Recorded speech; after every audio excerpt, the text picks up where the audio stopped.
बैठ जाओ, जल्दी बैठ जाओ। ओम नमः सिद्धेभ्यः। ओम नमः सिद्धेभ्यः। ओम नमः सिद्धेभ्यः। अहिंसा परमो धर्म की। आचार्य गुरुवर श्री कुंद कुंद भगवान की। आचार्य गुरुवर श्री ज्ञान सागर मुनि महाराज की जय। सागर जी महाराज की जय जय गुरुदेव।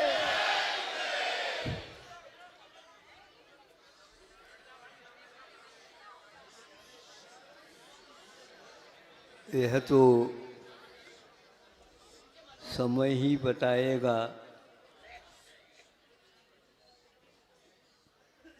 कि जब बताएगा उस समय बहुत प्रकार की जिज्ञासाएं अथवा उदासताएं आप लोगों के मन में उठेंगी।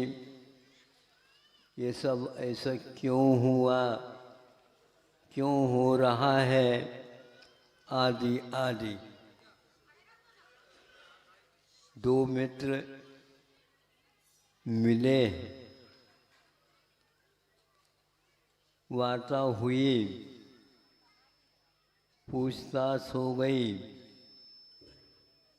एक दूसरे के भाव सामने आए, आदि आदि। उसी समय दोनों को एक साथ डकार आ गई।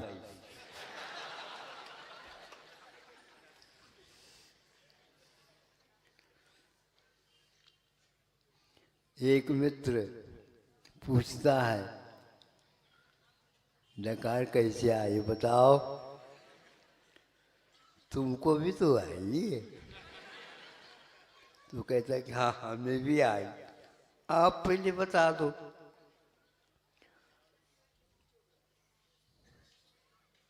ऐसा लगता है, कैसा लगता है? डकार के स्वाद कैसा बताओ?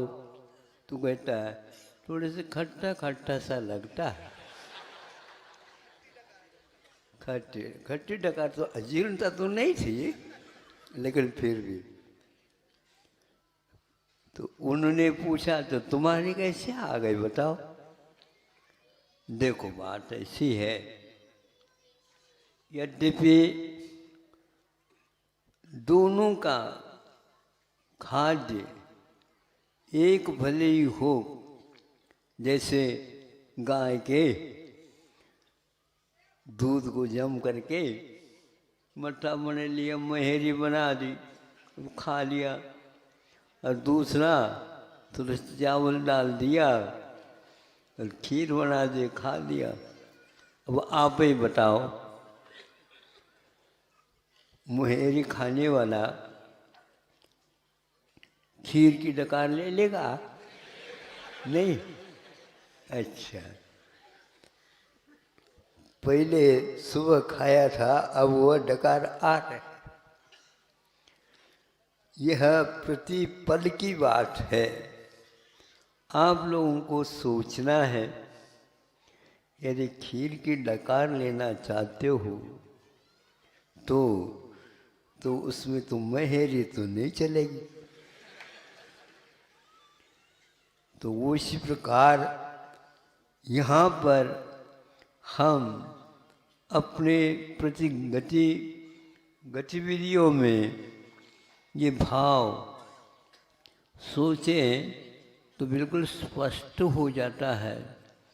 अतीत का जो इतिहास है वो वर्तमान बन करके आता है, और हमारी करनी जो कुछ भी है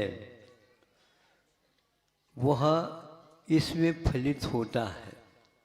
लेकिन चूंकि वह ज्ञात नहीं रहता अथवा अज्ञात हो जाता है, विस्मरण हो जाता है, जब फल मिलता है तो रोना धोना और आपाधापी चालू हो जाती है।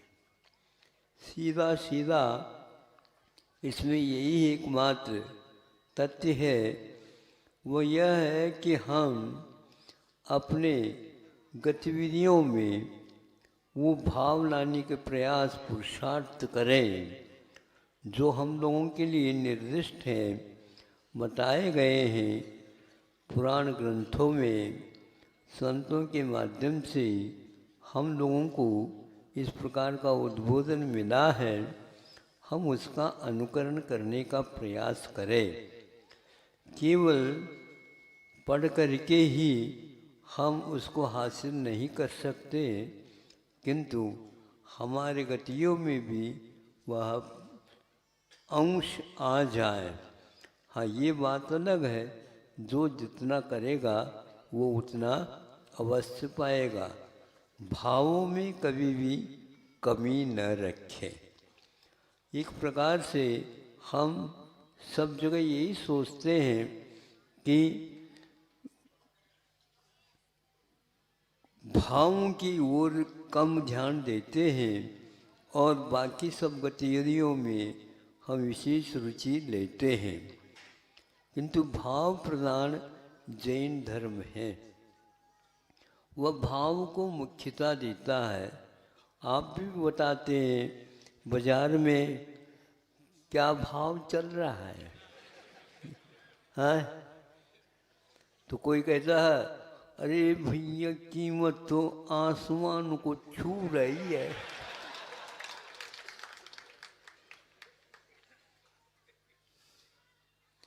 तो आसमान को छूना, यह भले ही क्वांटिटी मात्रा माल की कम भी हो तो भी मालो माल हो जाता है।